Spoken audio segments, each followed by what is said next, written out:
Who killed బాబాయ్? సొంత బాబాయిని గొడ్డలతో అడ్డంగా నరికి చంపేశావు నువ్వు. సో ఇవన్నీ కూడా పచ్చి అబద్ధాలని సిబిఐ తేల్చింది. సిబిఐ కోర్టు చెప్పింది. జగన్మోహన్ రెడ్డికి, భారతిరెడ్డికి, అవినాష్ రెడ్డికి ఈ కేసుతో సంబంధం ఉండే అవకాశమే లేదు అని తేల్చింది.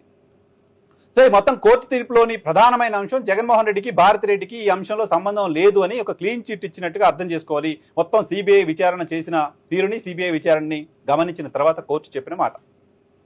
సో కోర్టే ఈ మాట చెప్పినప్పుడు జగన్మోహన్ రెడ్డి హత్య చేయించాడు, బాబాయిని అబ్బాయే చంపేశాడు, గొడ్డలి పోటు ఎవరిది అంటూ పులివెందుల పోయి మాట్లాడొచ్చిన పెద్ద మనిషి చంద్రబాబు నాయుడు ఎందుకు మౌనంగా ఉంటున్నారు?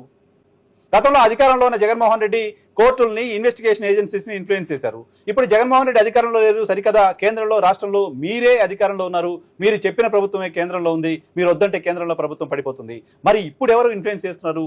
సిబిఐని, కోర్టుని. పవన్ కళ్యాణ్ బాబాయిని హత్య చేశారు తరహా ఆరోపణలు చేసిన ఆయన మాట్లాడరు. 5 ఏళ్లుగా ఒక అబద్ధపు ప్రచారాన్ని పతాక శీర్షికలో ప్రచురించిన తెలుగుదేశం పార్టీ మీడియా మాట్లాడదు. చివరికి జగన్మోహన్ రెడ్డి సొంత చెల్లి కాంగ్రెస్ పార్టీ అధ్యక్షులు వైఎస్ షర్మిల ఈ అంశంపై స్పందించలేదు ఇప్పటివరకు. ఇప్పుడు ఎవరు ఇన్ఫ్లుయెన్స్ చేస్తున్నారు కోర్టుల్ని? ఇప్పుడు ఎవరు ఇన్ఫ్లుయెన్స్ చేస్తున్నారు ఇన్వెస్టిగేషన్ ఏజెన్సీస్ని? వైఎస్ షర్మిల ఆన్సర్ చేయాలి కదా.